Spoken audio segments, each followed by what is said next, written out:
दर्शन today bureau report जिला संवाददाता आचार्य बजरंग प्रसाद तिवारी आप सभी दर्शकों का स्वागत है। आज हमारे बीच में संपूर्ण भारतवर्ष में जन जन तक आवाज पहुंचा रहे श्री राष्ट्रीय कथा व्यास जी प्रदीप जी महाराज, जो कि उनके प्रवचनों के द्वारा अपनी भारतवर्ष में ख्याति बना चुके हैं।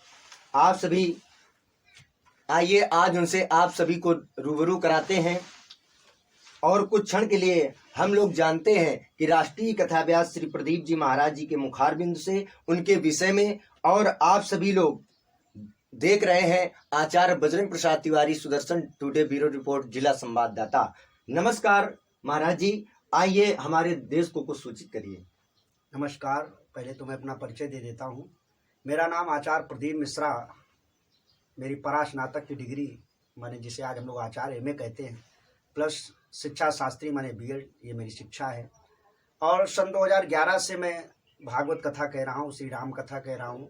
और वर्तमान में पूरे संपूर्ण भारत देश में मैं विभिन्न प्रांतों में जा कर के भागवत भक्ति का प्रचार कर रहा हूँ।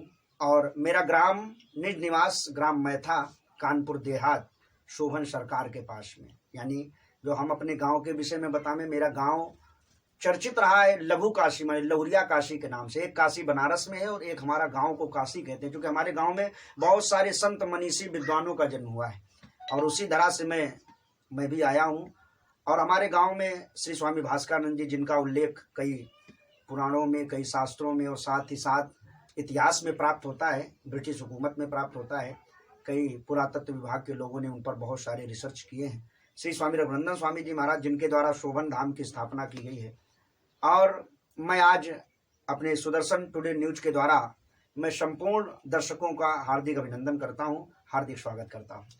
तो आप महाराज जी क्या संदेश देना चाहेंगे हमारे दर्शकों के लिए? नया संदेश क्या देना चाहेंगे? जी, मैं आपके दर्शकों को यही कहना चाहूँगा, हम लोग भारत देश में रहते हैं तो हमारा सर्वप्रथम एक जो लौकिक सिद्धांत और पारलौकिक सिद्धांत जो कहता है जननी जन्म भूमिश्वा स्वर्गादपि गरीयसी। हम जहाँ पर जन्म लेते हैं, जिस जगह पर, जिस देश में, जिस घर में, तो पहला हमारा कर्तव्य होता है कि उस देश के लिए, उस राष्ट्र के लिए, उस जगह के लिए हमारे अंदर वफादारी होनी चाहिए।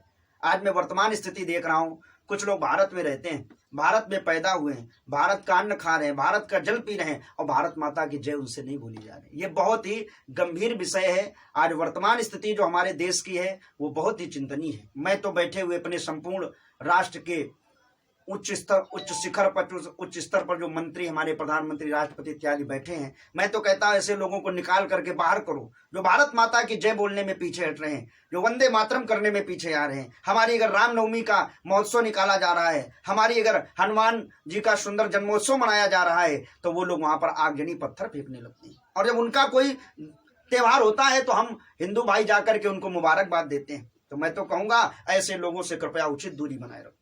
ऐसे लोगों को बिल्कुल निकाल करके इस देश से बाहर करो। जो देश का नहीं वो किसी काम का नहीं, और जो राम का है वही सब काम का है। तो आपका धर्म अलग है, मजहब अलग है, तो आपके लिए देश भी अलग बना दिया गया था 1947 में। मैं तो कहूंगा आज वर्तमान स्थिति ये है कि हिंदू राष्ट्र है भारत, विश्व गुरु कहा गया है भारत को। आज ये क्यों, आज इसकी जीडीपी क्यों डाउन हो रही, क्यों वर्तमान स्थिति बिगड़ी हुई है? क्योंकि यहाँ के ही लोगों ने इसको नोच नोच के, घसीट घसीट के खाने का प्रयास किया, जो सोने की चिड़िया कहा जाता था। जहां जाल डाल पर सोने की चिड़िया करती हैं बसेरा, वो भारत देश है मेरा, वो भारत देश है मेरा। लेकिन वर्तमान स्थिति ये है कि वही सोने की चिड़िया कहा जाने वाला भारत, आज उसकी स्थिति ये है कि उसका रुपया डॉलर के बहुत गुना नीचे चला गया। ये क्यों? क्योंकि यहाँ के लोगों ने ही उन ब्रिटिश हुकूमतों को, मुगलों को यहाँ से लुटवाया इस भारत देश को। और आज भी ऐसे सर्पों को पनाह देने वाले, भगवान कृष्ण ने काली नाग का मर्दन किया, यमुना से बाहर निकाल करके फेंका। आज वर्तमान में ऐसे बहुत से काली नाग भारत देश में बैठे हुए हैं, जो वहां के, यहीं के तथाकथित वोट बैंकिंग की जो राजनीति, घटिया राजनीति करने वाले नेताओं के पनाह पा करके रह रहे हैं। विदेश से आए, यहाँ राशन कार्ड मिल गया, आधार कार्ड मिल गया, यहीं आकर के, यहीं का खा करके, यहीं रह करके और यहीं को काट रहे हैं इस जड़ को, भारत देश को। तो मैं कहूंगा कि ऐसे लोगों को निकाल करके बाहर करो और हम हिंदुओं को एकाग्र होकर के, एकता ला करके, जाति का विश्लेषण खत्म करके हम सब एक बने, अपने राष्ट्र के लिए, अपने देश के लिए, अपने संप्रदाय के लिए हम लोग सब एक बने। ये भारत का मेरा, ये भारत देश की ये नीति है। अयम निजा परोवेति गणना लघुचेत साम वसुदेव कुटुंबकम की भावना हम लोग रखते हैं। सर्वे भवन्तु सुखिनः कहते हैं हम लोग, सर्वे सन्तु निरामया। लेकिन वो लोग हम पर लगातार, अब बहुत हो गया, ये पानी सर से ऊपर जा रहा है। अब मैं तो कह रहा हूं, जागो हिंदुओं जागो, ऐसे लोगों को घसीट घसीट करके बाहर निकाल करके फेंको यहां से। भारत माता की जय। महाराज जी, महाराष्ट्र में जो वर्तमान स्थिति चल रही है, जिसमें वहां की सरकार हनुमान चालीसा पर रोक लगा दिया है, उस पर आपका क्या विचार है? उस पर आप क्या कहना चाहते हैं? ये वही कहते हैं, जब गीदड़ की मौत आती तो वो भागता है गांव की ओर, शहर की ओर, है ना। तो वो स्थिति आज है। आज कहते नहीं है, जब व्यक्ति की जब उसका वर्तमान समय जब खराब होता तो बुद्धि बदल जाती है। महाराष्ट्र सरकार जो ठाकरे की बैठी आज, उसकी भी स्थिति यही है। जब इसका विनाश काले विपरीत बुद्धि वाली स्थिति है। इनके पिता जो हिंदुओं के लिए मरा करते थे, जिन्होंने अपने प्राणों की आहुति दे दी, जिनके लिए हम लोग शिवसेना का एक सुंदर नारा लगाया करते, जय हिंदू राष्ट्र, जय हिंदू राष्ट्र। अब आज वही उनके पुत्र हैं। ये तो मैं तो कहता हूं, इनको अपना डीएनए चेक कराना चाहिए। इनके पुत्र हैं ही नहीं, जिसका पिता इतना हिंदू राष्ट्र के लिए, भारत देश के लिए मरता हो, हिंदुओं के लिए हमेशा रहता हो, और उनका लड़का आज ऐसी स्थिति में, अरे तुमको शासन मिला है, तुमको बढ़िया सुंदर वहां का मुख्यमंत्री बना दिया गया है, तो तुम क्या मतलब हिंदुओं के लिए जो हनुमान चालीसा बेचारे जो गा रहे हैं, तो क्या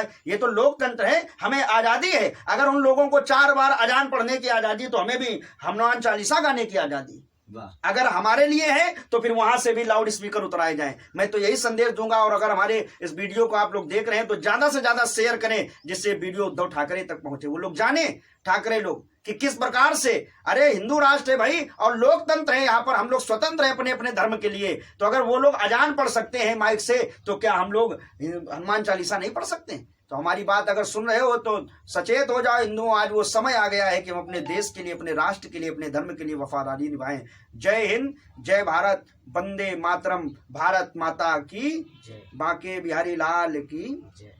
देख रहे थे आप सभी दर्शक, राष्ट्रीय कथा व्यास श्री प्रदीप जी महाराज जी के मुखारबिंद से नया संदेश दिया गया। जय श्री राम।